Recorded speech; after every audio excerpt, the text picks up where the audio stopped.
asalaamaaleykum mbokk yi alxaaji Mbengue Diop ak Mame Ndokh TV tey nag dañ leen demaloon Tivaouane Abdou azize allé Ndiaye moo fi ñëwoon tey ci chantier boobu Tivaouane gépp faq ñëw di ko seet si mbokk yi gis ngeen ko mu ngi noonu loolu la waa Tivaouane waxal Abdou azize allé Ndiaye.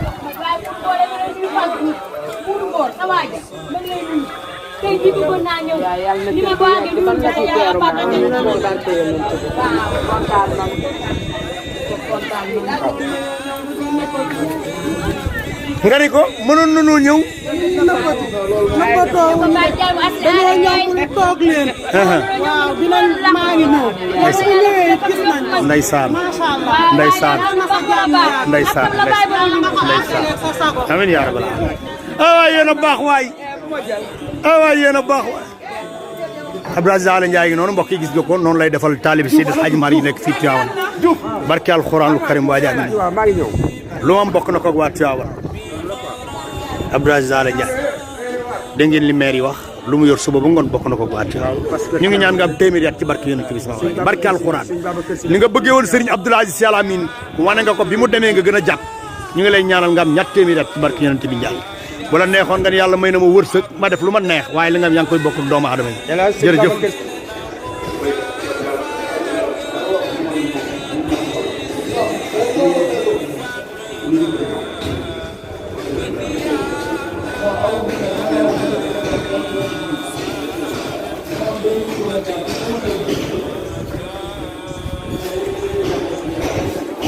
Baye Pathé le chef de chantier temps fa toll la de sa bëri.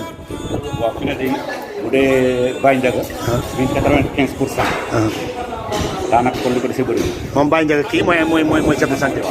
mooy maçon bi. waaw 95% moo ko dese. bu dee Diouf mi nga xam ne moo amee carreleur bi. nee na ma jëm ñu ci 80%. bon carreleur 80% kon xam nga li ko desee bëri. bu dee Idrissa bi nga xam ne mooy taal. moom it mi ngi ci 90%. kon moom it li ko desee bëri. bu dee béykat yi. Mathias gis nga ko léegi. moom it nee na mu ngi ci 80%. kon yaakaar naa li ma dese bëriwul. ñii def plafonnage. ñii def plafonnage bi ñoom ñu ngi ci presque 97%. 97%. daanaka pare na. mais kon jàpp nga ni dañ ko tabaski. bon Korité dama bëgg a lekk laa Korité. mais waaw mais d'accord mais piscine beeg yooyu mën dafa piscine bi lépp pare na parce que ñuy carré bu ñu paree bii rek lii moo la dese. dañuy def ko def ci bi sama ko mu daal. waaw daan nga ko daal bu ma amatee 15 jours. waaw bu ma amatee 15 jours nañ dem ci piscine bi voilà. mbokk yi gis ngeen ko mu ngi noonu ñu ngi noonu jëm ci piscine nañ fa yegg wala mën nañ taxaw fii sax garaaw.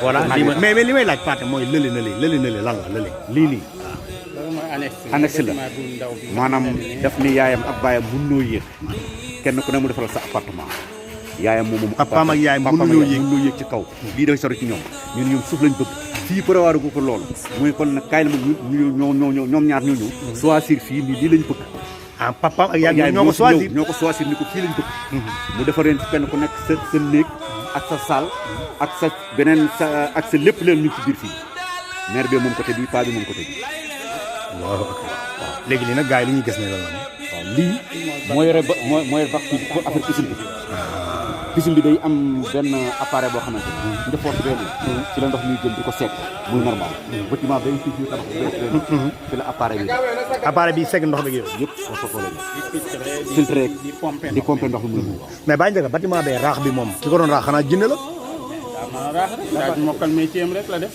daa mën a raax maa boobu moom maanaam moom bâtiment bi yem rek yëpp moom ki ko doon raax Baye Ndiaga fii li fi dem ci xaalis xanaa kenn xamul fi ne nii fii ne fi nga jël suuf yi ma jël nii maa ngi song beneen bâtiment boo xamante ne waañ lay doon moom la Baye Ndiaga moom la ñu mun ni 15 fan ngay def waañ bi moo nekk ne terrain ba nga seen terrain bi moom la ñuy def waañ yi nekk li jëm ci oto bi tabaarkalla macha allah mais sam Pathé yow mi nga xamante ni yaa yoroon xaalis bi fii li nga def ci xaalis bari na de mënu ma koo xam mënu ma koo xam parce que waxuma dara waaye confiance bi ñu am ci man damay gën a góorgóorlu toujours parce que dama ko wax léegi ne ko man mënoo ma def lu ma naqari parce que ci lay bëgg ak seet aji màkk ci defaloo ko dara seet ba mu neex ko mooy dafa laa bëgg yu bëgg ak siyaar yi Rasulullah aji màkk loolu kenn mu ko fay waaw tabarkalla moo la yóbbu màkk moom yóbbu màkk est-ce que turandoo Serigne Abdou azize Sy Al Amine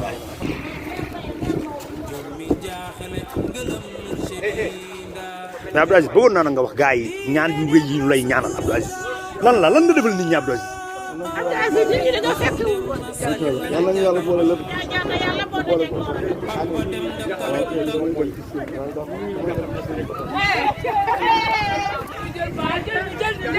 Aliou Ndiaye la ñuy xaar Aliou Ndiaye la ñuy xaar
mbokk yi mu ngi noonu Abdou Aziz Allé Ndiaye ñëw fii tey ci Tivaouane tabarakallahu seet si sancim bi Tivaouane gépp fàq ñëw fi tabarakallahu mu def ak tey ñoom ay teranga mu ngi noonu dégg ngeen ñoom ñu wax élèves yaa ngi noonu ñoom ñëpp bu ñu déggee Aziz dañuy daw ñëw tabarakallahu Aziz nag ba mu paree dafa dem ziyaare ji doomu sëriñam ba sëriñ Sidi Ahmed si ibnu sëriñ Abdoul Aziz Sy Al Amine tabarakallahu ànd ak njaboot gépp dem ziyaare ko ngir jëmmi sëriñ Abdoul Aziz Sy Al Amine di mottali wëllëre woom seqoon ak baayam Abdou Aziz daal ñu ngi lay ñaanal yal na la yàlla boole ci milliardaires yi sëriñ